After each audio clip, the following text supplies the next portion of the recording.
later. My story began in Gaza Strip in 2000, to be more specific. My family is from nowhere else but from Gaza Strip. My father grew up in Gaza. His father and and all my great grandfathers come from nowhere else but Gaza Strip. Actually, I have 9 names in my name. My name is Yousef Khalil Salman Ahmed Mustafa Khalil Salman Bashir. And as a child, I could care less. All I wanted to do was to not do my homework, not pay attention, and always do things differently than my dad expected me to do it. I have 7 siblings. I'm the middle child. All my siblings are the most accomplished siblings I could have or could ask for, and I'll talk a little bit about them later. And then I have younger siblings whom I would say that I play favorites with since I'm their older, and I enjoy being their older brothers because I also enjoy being the younger brother. Uh, Growing up in Gaza, many people expected to start off as a sad story, and it is a sad story today. But for me, it wasn't. My family owned a farm, a big farm. My dad sold his vegetables, tomatoes, eggplants, hot peppers on large quantities to markets in Israel, Egypt, and Jordan, and especially Israel, pretty much daily. In addition to that, he taught with passion English literature. And in addition to all of that, behind the kitchen, all my life there was at the Israeli base of Kfar Doron. The settlement was across from the highway, one of the 2 main highways in the strip, and then the base right behind the kitchen. So growing up, I've always seen soldiers come and go, tanks, jeeps, leave the base, come back to the base. I've even seen the soldiers party on Saturdays and dance, and even play sports and end up kicking their soccer balls onto our side of the fence. And I've seen their guns, but I've never seen their guns fire at anybody. And growing up, bit by bit, I could not escape it. But the conflict, the Israeli-Palestinian conflict, was there. The Second Intifada broke out in September, and the conflict that most people saw on TV and the news media and the newspaper papers, I got to witness right in my living room. The soldiers first came to my dad and asked him to evacuate the house, to which my dad responded with a relentless no. I've been a peaceful neighbor to you my whole life, therefore I'm insulted that you're asking me to leave. And one of the soldiers said that it's not going to be safe for your kids here. And without a thought, my dad said, if it's not going to be safe for my children in their home, I cannot imagine it being safe for them anywhere else. And so I'm not leaving.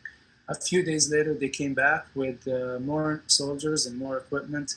And as we were not there, they took over the 2nd floor and the 3rd floor, security camera on each corner of the house, guns on each corner of the house. The house was suddenly covered with camouflage. And when they were done, they came downstairs and ordered the entire family to move into the living room. And the living room became our primary home within our home. That large house that I took for granted was now off limits. I had to ask for a permit to go to the bathroom and a permit to go to the kitchen. And I thought this was going to last for a day, 2 weeks, a month, make it 6 months. But this would endure for at least 5 years, from September of 2000 all the way until the Israeli withdrawal from the Strip. And growing up in that environment, going through that experience every day, my conflict, to my surprise at the time, was not with with the soldiers, because the soldiers, yes, they were doing things that they did not need to be doing around my house, against my mom, my family, my dad. So many things that they just do without a cause and unannounced. But my conflict was not with them. My conflict was with my father, because every time I questioned his convictions, and believe in peace and in the concept of the children of Abraham. And I would simply just point to the soldier standing at the door of the living room. And I say, those are the people that are cousins. And he would shake his head without a thought or a touch of hesitation. Yes, there are no strangers. There are no strangers. And so you'll see in the book that conflict evolves between me and my dad about why or how I could come to terms with his view of the Israeli people and the Jewish people in general. Throughout that time, the best representative on behalf of the Jewish faith and on behalf of Israel, if you will, was not the soldiers and it was not the settlers. It was consistently and every night and every day, it was my father. And I struggled a lot with that growing up because the reality for a child who was eager to defy his dad's philosophy and way of life and prove that there are other ways, it was difficult. In 2002, they demolished his greenhouses, and I remember them dropping the note after they did. The note, you're supposed to get it before that we, a military order of such number, and we have to do such and such. But he watched his entire fleet of greenhouses disappear in front of his eyes, and still he would not give up. They never stopped asking him to leave the house, and every day, crossfire. The house is being pounded every night. But throughout the whole thing, and every night, my dad is insisting on us getting straight A's. I don't care if there's World War III in my house. Tomorrow morning, we're all going to go to school, and all of you are going to get high scores on your exams. And I got high scores. I just did not get 99 every time. And my fight was about the missing point on the exam. But now I was dealing not with just my parents, but with the soldiers. Times I had to ask for their permission if I wanted to come home late or have a stay over at someone else's house. The press were the only people allowed into the house. They were able to get their permits from the IDF, the Israeli army. And so bit by bit, it started to be press from all over the world throughout the day, and the soldiers at night. My dad ended up getting a couple hundreds of thousands of letters from people from around the world, high school students, college students, teachers mostly, encouraging him to stay in the house and supporting him, which meant the world to him because he knew that he was not alone, and he believed that in the end, peace will prevail. In response to that, he was injured by the Israeli soldiers. A little shortly after a visit from CNN, Ben Wiedemann came into the house. He asked to go upstairs to take some footage. My dad said, "No one is allowed upstairs, please don't go upstairs." And the camerawoman said, "That's fine, I'm an American." It's my first time to hear that, somebody say that. And we all thought that was going to be some fancy code for something. But it didn't, because the soldiers came angry, yelling at Ben Wiedemann and his crew on tape, warning them that if they wanted to stay alive, they did not need to come back to this house. That evening, we thought that they were having another crossfire as usual, but that evening they were shooting instead at my dad's bedroom. My first time to be introduced with the concept of losing not just somebody, but someone like in the place of a father. And that's when I realized, I learned of how much I valued him and loved him, because I thought that I was losing him. But he would survive. He was hit the back of his head, sharpened wood, glass, and that same smile on CNN, what happened to me last night makes me believe even more in peace. And I said, "Father, how, when, what?" And he said, "You will figure it out one day." And unfortunately for me, I did not have to wait that long. A week after I turned 15, February 18th, 2004, I went home I saw 3 United Nations officers ask for a permit to come into the house. At the time, I was promising my father that he will never succeed in getting me to speak English. So I would just walk by them. They're speaking English, and I don't care. And for unknown reason, I decided to come back out of the house and join in, sit down and join the conversation with the UN officers.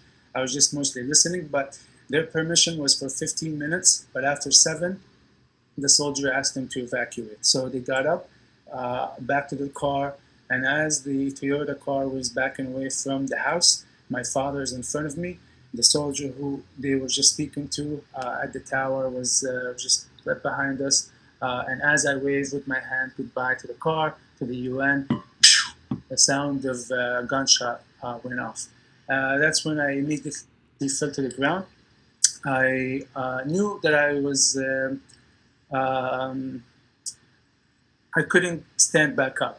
And my father, who was now my headmaster, he that day was not pleased with me for my performance on a science exam.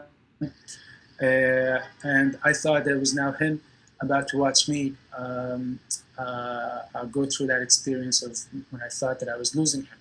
And I thought that I was about to go because that first 15 minutes before he grabbed me and shoved me into the UN car, I was in another world. I did not see blood. I felt no pain. I just felt nothing. All I could try to speak and get my dad's attention. On the way to the hospital, he told me that I wasn't going to die, and he told me that it wasn't my day. He held onto my eyelashes, kept me there. I kept looking at the sky out of the window, blue sky. The soldier, there was no crossfire that day or that hour at least. And he did not need to shoot, especially that he was just speaking to everyone. But when I got to the hospital, the local hospital, I felt pain, indescribable amounts of pain, some of which I feel it's very good. But that's when I realized that I was not going to die because I can feel it again. To make the long story short for you, a week later, I opened my eyes in the hospital by the name of Tel Shemer in Israel.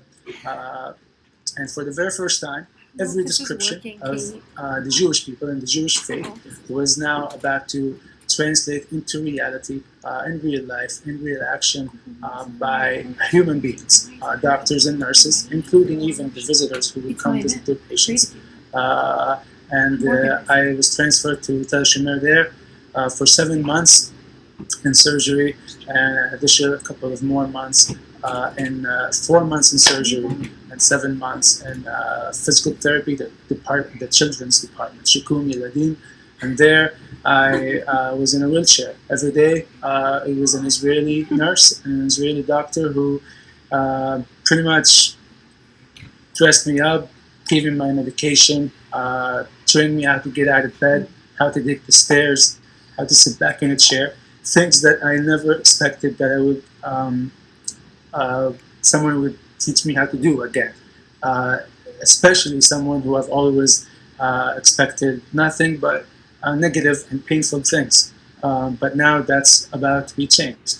And it was changing and changed forever because it immuned me from having to carry hatred and anger towards that soldier and the people who sent him to my house for the rest of my life. Because thanks to my parents, they told me that I should think of it as an opportunity, of the bullet in my back as an opportunity for something new, and think of it as a new door has just opened for you. And that's what I did. I struggled with that, but I've managed, thanks to the grace of God and my dad's care and my mom's love and my siblings' support, endless support. I went back to the house, and now I saw that one Israeli shot me, but many Israelis were there to save my life. And now I understand what's it like to even be a Palestinian, the connection to the Holy Land, the idea of the children of Abraham. For the very first time, I thought I took things no longer for granted, but I also thought out of the box. I was no longer a prisoner of the Israeli-Palestinian conflict. Even though I was still living under occupation, not just in Gaza or in Palestine, but in my very own house. In 2005, my dad told me about a group called Seeds of Peace, the summer camp up in Maine. The tradition in my family that you have to go to Germany to become a doctor or an engineer. Another thing I fought with my dad about. Why is it because I'm a Palestinian I should already give into a life of limits? What if I am better somewhere else, not a doctor or an engineer? Well, he said it's a safer route for you. Look around and you'll know. But I did not think that was something I wanted to do, and I was more than willing to make the gamble. But that's not why I mentioned this. I mentioned this because Seeds of Peace introduced me to the United States. The first time I landed in the US in 2005, just maybe 3 months after I just left the hospital. I landed in Boston. And from there, I went to Maine, where the Seeds of Peace summer camp is. Kids from Israel, Palestine, India, Pakistan, Afghanistan, wherever there's a conflict, I met the future leaders of the respective regions, and the idea just illuminated me, and it continues to do so. In fact, I have a whole chapter just about my experience there, because for the very first time, I found a place where I could safely speak and disagree. Many Palestinians and Israelis did not just eat pancakes and play baseball together. They disagreed, and they disagreed with passion, because they both had stories and narratives. And for the very first time in my life, I was given the opportunity to speak for both sides, not only use my story for myself to heal my soul and my mind and my body, but also use it as a way of inspiration for the Palestinians and Israelis. Because if I can go through such experience and come out and still have my father's and my family's support to do what I'm doing, so should everyone else, and Israel and Palestine, and quite frankly, everywhere else. But I also heard stories from my fellow Palestinians and from my fellow Israelis, and it reminded me of the importance of my father's message. And there I was given the opportunity to speak for the very first time. I spoke in front of all 500 people, 500 kids, and something I've been doing now for pretty much once or twice a month for the past 10 years. I spoke somewhere, a synagogue, a mosque, a church, a conference, pretty much reciting my dad's ideas and philosophies. I go back to Gaza from the camp, and I just knew I had to come back to the US. And I went through a hell of a battle to do that, because it was Germany. Why the US? Germany's right there, and I say US. But I came back to the US, and on my way back, before that happened, Israel withdrew from the Strip.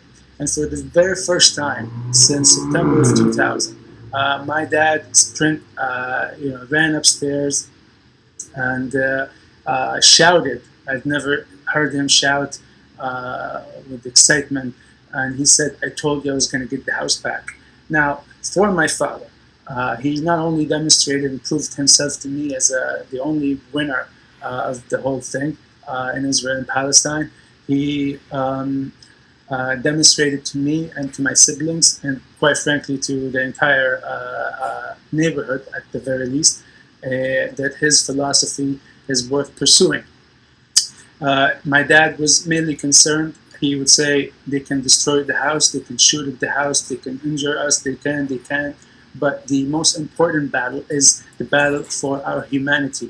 I raised you good, and I want you to stay to be good, functioning human beings who do good things for the universe. Because if we lose our humanity because of the actions of the others, then that is to him, and it is to me today, indeed, the ultimate defeat. And despite the pain and the price he had paid, to this very day we have the house in the middle of Gaza Strip, and most of all, our humanity has been rescued just by the conviction and the faith and the strength of my father.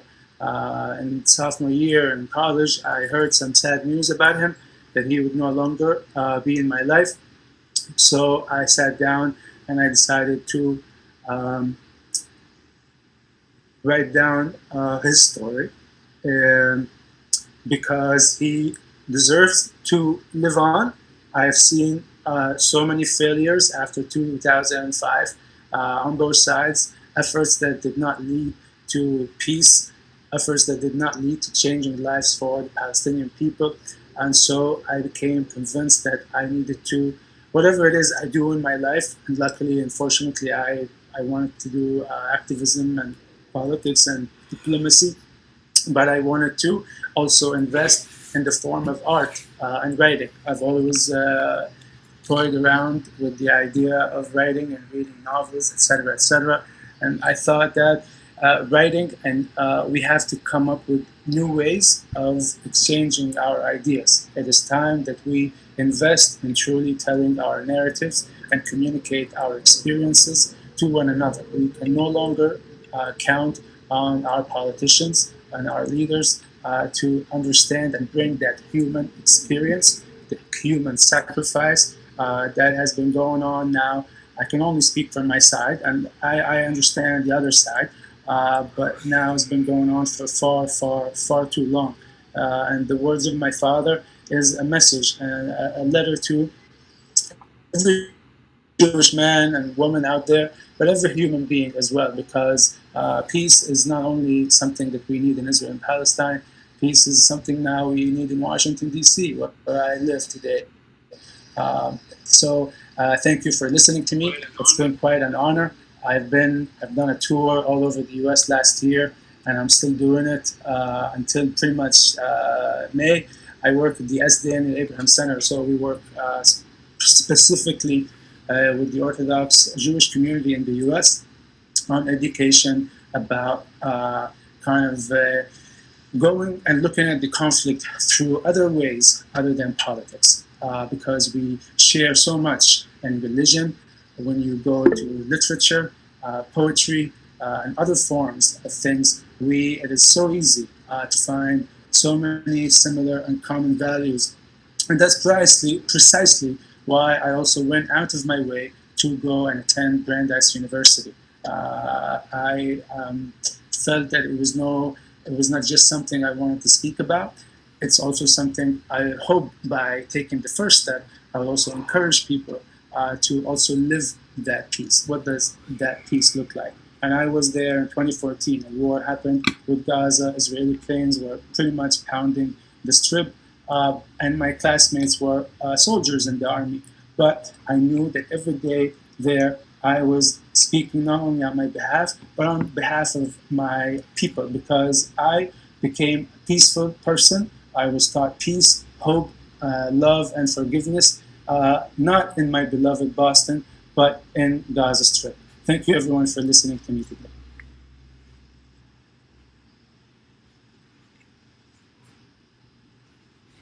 Thank you, Yousef, so much. I just put in the chat, so if everyone can put in questions that they may have, things that they're thinking of that they want to ask Yousef. So I'll begin, with the discussion a little bit. So one of the things that I want to say to you as a teacher and as somebody who has been teaching about, of course, Jews and Muslims for a long time, the response I get, and I'm wondering if it's the same that you get from students, from communities, from going around the nation talking about it, is that Palestine and Israel is a hopeless situation.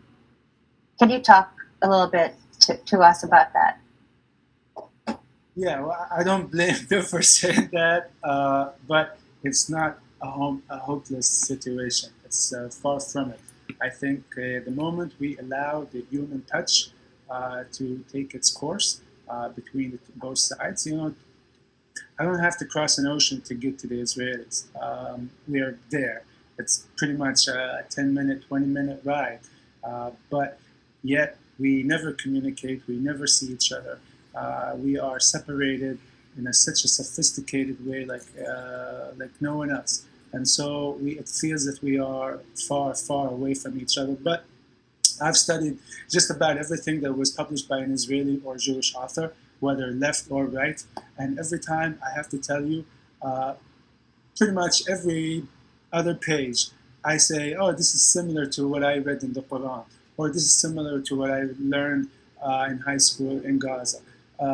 So we need, or I'm hoping this is my effort during the book and everything that I'm doing, is that we need to shed more light on this in order to diminish the idea, the silly idea that this is a hopeless situation.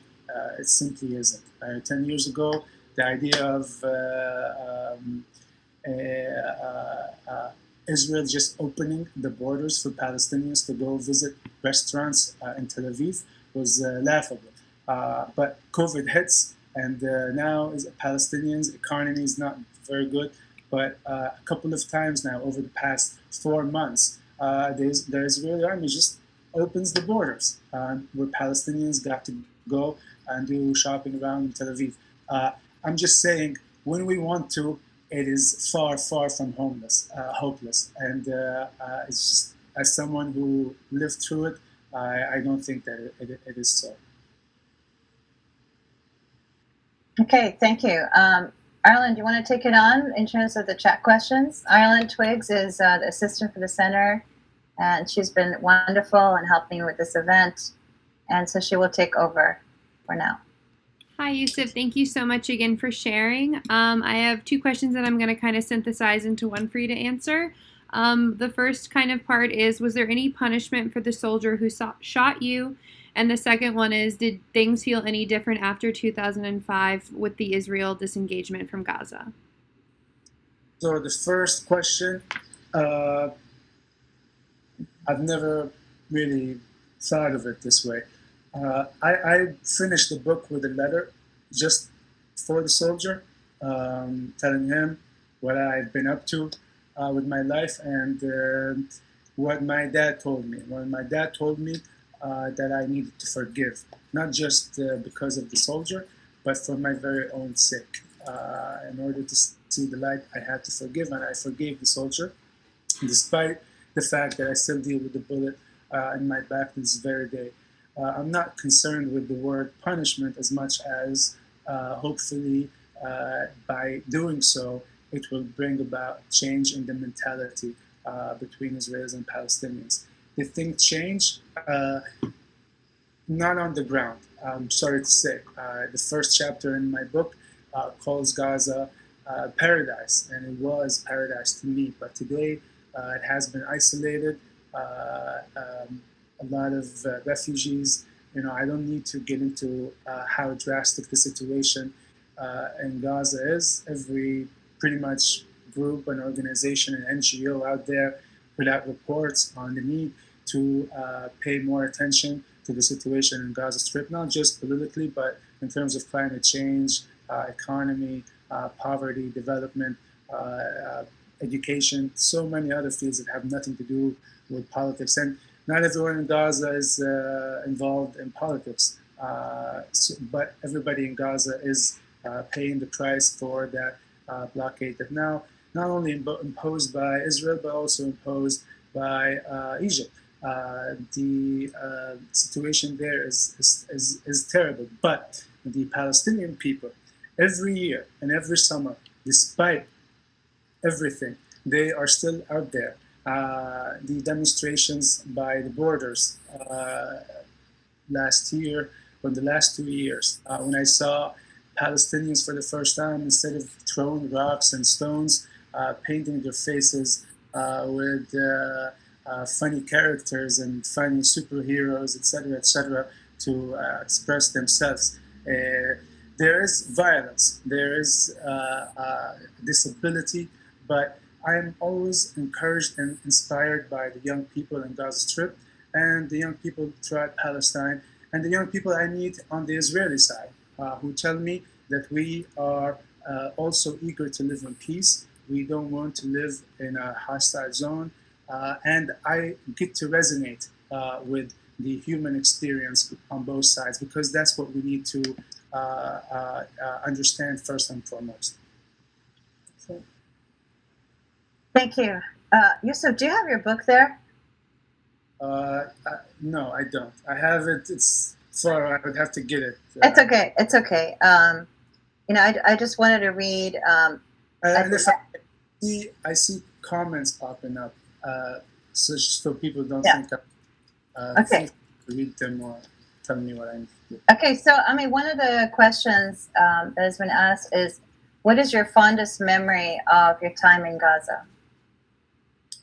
My fondest memory of my time in Gaza is a time when I didn't get to go to the beach a lot growing up, even though I lived just 15 minutes away from the sea. But one of the very few times I went with my uncle, who was pretty much with a hobby every day. Now his hobby was fishing, and he went to fish at the fish, and after 3 hopeless hours of no fish, he told me to hold on to his stuff until he comes back.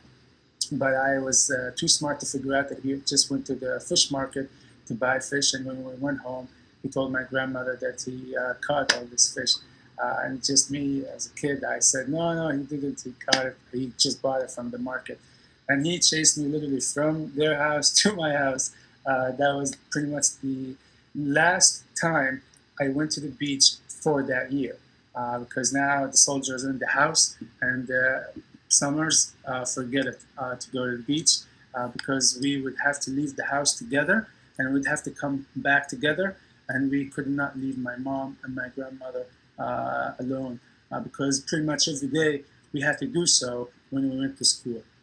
But when I went to laugh, I quickly go to that experience with my uncle. Okay, thank you. The next question is a question that I think a lot of people have, is that there are peace initiatives between Palestinians and Israelis on the ground, out here, in different places. The question is, how do we further contacts without endangering the lives of especially Palestinians? How do we do that? Bring people together, put them in the same room, put them in the same communities? That's something I very much appreciate about Seeds of Peace, about Kids for Peace. There are groups who are also Israeli groups, Palestinian groups who actually work not just Israeli left and Palestinians. There are groups who bring Israeli settlers and Palestinians to talk in the West Bank. This has been common and going on for years. However, it never translate into a political action.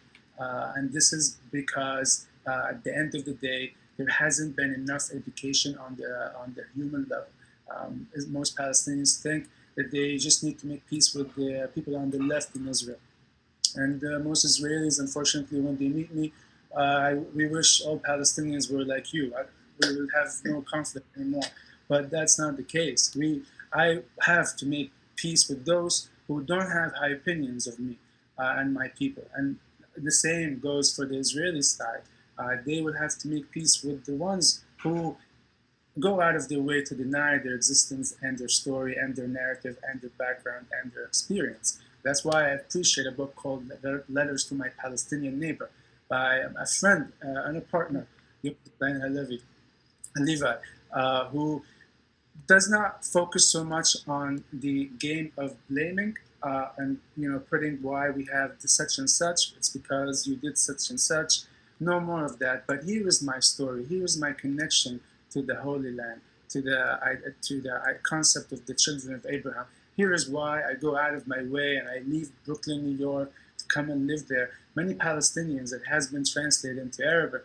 Many Palestinians read it. Some Palestinians even offered the response in the book. But I think we need more of that, more of both sides taking the steps to educate the other about why and about the narrative, because we have no education there. Most Palestinians do not fully understand what it's like to be Jewish, what it's like to be Israeli, even though Israel has been mentioned at least, or the Torah, 72 times in the Quran. Palestine was not mentioned once, but those things are rarely mentioned, especially by those, when we have those who are constantly looking for ways of why we should not make peace and why we should still be enemies. Great. We have a few more questions for you. The next question asks, what were your emotions when the soldiers came to your house? The very first few minutes, I was a kid. I was excited to see the guns up close, the soldiers, the gear, but it didn't take me long to get sick of the whole thing. I was angry. There were times where I wanted to stay up and watch I believe it was when Zainuddin Zidane punched the other player with his head. The soldiers just came and made us go to the living room. And I was so upset. I was pleading with the soldiers, it's 10 more minutes. It's not going to happen tomorrow. He said, no, we have to go to the living room. Those moments really, when it came down to it as a child, that's what I cared about. That's when I was frustrated and was reminded that I live in an occupied house. Great, thank you. Our next question is, are there any successful modes of reconciliation by other countries that you feel might work as a path forward for Palestine and Israel? I believe there is so many lessons to take away from South Africa, so many lessons to take away from Ireland, so many lessons to take away from Rwanda, and so many lessons to take away even from here in the United States. There are people who sacrificed, people who demonstrated what it's like to bring people together. And the solutions have been presented, not only just by Palestinians, by Israelis, by Jewish leaders, by Americans, by Christians. And if you spend the time and explore as someone who considers a great deal the perspective of religion, you'll see that both or all three religions call for the very same thing. We all want justice, or we all want peace. And I just think that it's now up to my generation, including my fellow Palestinians in Gaza, who have also heard from many of them on Facebook and social media, telling me how they appreciate a new way of telling our story without being, labeled as angry or upset but just focus on our experience as human beings, the human experience of people on the ground. I think that there are so many lessons to draw from the examples I mentioned, but this is and will always be a unique situation that really requires just an effort on everyone's part, not only those who are living in the Holy Land, Palestinians, Christians, Muslims, and Jews, but also those who, in America, for example, who also, whether they know it or not, influence how the conflict is played on a daily basis over there. Great. We have two more questions for you. What do you think about the demonstrations taking place in Israel? Do you think that it will lead to more connection with anti-occupation activism? The demonstrations about the Netanyahu's corruption and handling of the coronavirus have been going on now for 4 months. Yes? I believe so. She didn't elaborate. That's an interesting question. I think that it has brought me closer to the Israeli news. One of the things I do, or Israeli life basically, on my job is that and I'm happy to share a link afterwards, that I gather a summary of all news reports about developments in Israel, Palestinian territories, and throughout the Middle East. And never before in my life did I go through Jerusalem Post, Haaretz, Arutz Shiva, Israel Hayom, and Al Monitor, and Ynet News, and Yediot Ahronot, and Ma'arif. Never before did I study Israeli politics, and never before did I get to know how things are done over there. It has been, and the recent demonstrations against Netanyahu have really kind of stood out to me, because to Israelis, the ones who protest are the Palestinians. And again, going back to how much we have in common, we all want transparency. This is something God knows we don't have enough of on the Palestinian side, whether it's under the government in Gaza or the government in the West Bank. 4 years even sometimes has nothing to do with Israel or the occupation but it just showed how much in common we have as people.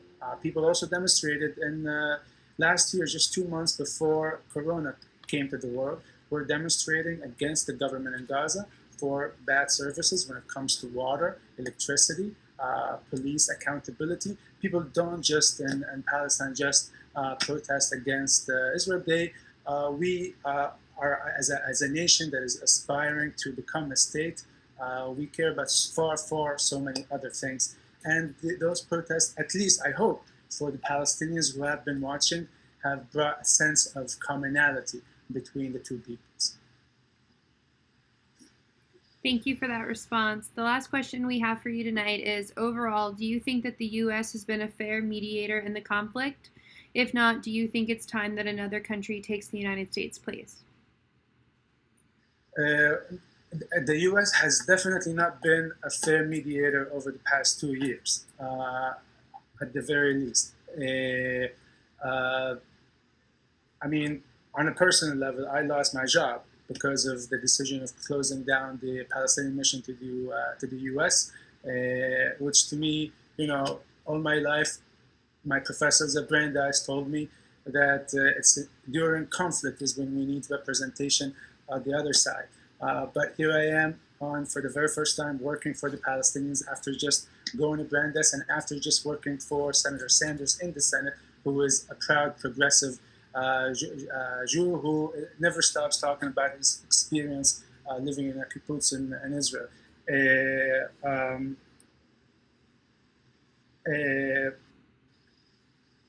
It just made me think even more about how the things that we have to accomplish moving forward. I forgot the second part of the question, to be honest with you. The second part said, do you think it's time that another country take the United States' place as mediator? Yeah. I don't think you asked that the first time, but okay, I'm hearing things now. I think that is the responsibility of the United States to always lead the way, not only because it's the US, it has a responsibility not just towards the Palestinians and Israelis, but it's the superpower and it's the country that advocates throughout the universe for equality, freedom, and peace. And so the US has a tremendous role to play moving forward. I hope that even moving forward the next a year or two, that the US will start thinking differently about Palestinians. I don't only want my people to be mentioned in the news when violence erupts. Many Palestinians protest for peace and try to meet with Israelis. Many Palestinians apply to go to schools abroad. Many Palestinians try to find jobs and do things that have nothing to do with violence. Yet they're always confronted with the reality of a rejection here, a rejection there. I want people here to understand, and it's time for the US to think differently of the Palestinians. They are not all PLO, they are not all Hamas, they are far more diverse than we think. Just the same as the Israeli nation is diverse. If you look at the Israeli politics, the Israeli society, it couldn't be more diverse. I think that that's beautiful and amazing. And the US has a responsibility to bring that to the light, so even Israelis can have an easier time connecting and resonating with the Palestinian experience. Wonderful. Dr. Afridi has a question for you, but I wanted to read off one last observation that says, I'm in awe of your commitment to peace and reconciliation. After all you, Gaza, and the Palestinian people have endured, it is inspiring and humbling. So thank you, and I'm going to turn that over to Dr. Afridi for her last question. So, Yousef, as a Muslim, I guess I'd like you to give a message to Muslims and Arab countries that are surrounding Palestine and Israel. I'm originally from Pakistan, as I told you, but we have tried to create awareness in terms of humanizing the Jew, also in the context of Muslims and Arabs. What is your advice to us? In terms of humanizing the other side? No, advice to Muslims, not just Palestinians, but Muslims all over the world that are always talking about Palestine and Israel. In my estimate, it's always used as a pawn than anything else to their gains. And I try to explain this to my students in a way where, I compare the situation in Sudan when millions of Muslims were being killed, but nobody cared about Sudan because there was nothing to negotiate. Or we can look at Uyghurs right now, or the Rohingya Muslim. So one of the things I want us to sort of maybe for you to give some comments about what is the role of the Ummah, or what is the role of Muslims in terms of Palestine? How do you see it? I think that there is a bigger role. I said earlier that the U.S. has a bigger role to play, but also there is a bigger role for the Arab countries and the Arab people, quite frankly. And I hope that that's changing. I'm not a fan of the recent UAE deal because although it advocates for something I desperately want, and that is peace, not only in Palestine and Israel, but throughout the region, once and for all, but it does not change the reality on the ground for my people who still have a hard time tomorrow. Even today, as a U.S. citizen, despite the fact that there is peace between the UAE and Israel, I still cannot land in an Israeli facility and just take that half-hour ride to Gaza and go visit my family for the first time since 2006. So Arab countries, Arab people, they also have to step up in their advocacy when it comes to Palestinian rights and when it comes to also the Jewish communities. This time now, I hope in the future, that Jewish communities in Morocco, in Tunisia, in Algeria, and the UAE throughout the Gulf to start also playing a role within Arab politics to bring both peoples to see what that peace, as I said earlier, may or can look like for both of us. Because Jews and Arabs go thousands and thousands of years. I've read a lot about eras before in the past where Jews and Muslims were able to coexist and lead their societies and triumph really, and while keeping their differences and their rituals and their way of life. We haven't seen much of that. All we see, again, is the negative. In my time, we've seen 9/11. A lot of Muslims have had to deal with the aftermath of 9/11, whether they even knew what 9/11 is. I knew because I was there, but many kids even don't know when and who's the perpetrator. And our Arab governments have got to take a more strategic role, in my view, in investing in bringing the two sides together. Especially in the past 70 years, they have advocated, if you remember, you mentioned Sudan. In Sudan, the famous three no's, the Arab League on behalf of the Palestinians said no recognition, no negotiations, and no peace with Israel. But that is hopefully changing, and hopefully changing in a way that will lead to a lasting and a real peace between Israelis and Palestinians, because at the end of the day, that is the only way to bring about a lasting peace throughout the Middle East and throughout the whole world, to be frank.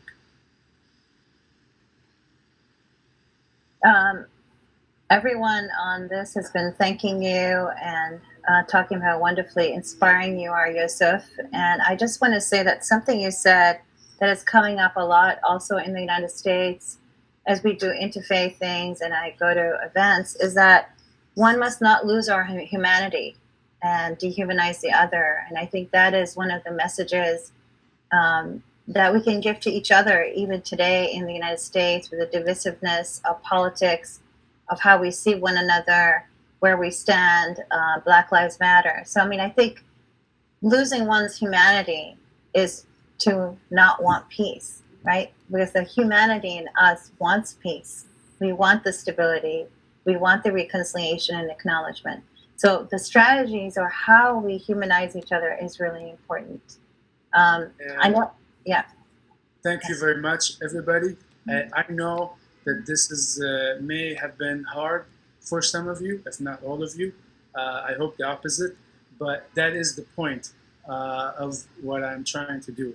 I have, believe me when I say that I have went out of my way to read all about what it means to be Jewish, what it means to be Israeli, in the hopes that I will make it easier for my Jewish friends to take the time and the effort to come and visit my culture, my religion, and my way of life, because it's not so different. And even when it's different, it calls for the very same things that we all want as people. Thank you, everybody, and I hope you have a wonderful evening. Thank you so much. Good night, everyone. Be safe. Take care of yourself. Bye-bye. Thank you. Have a good night.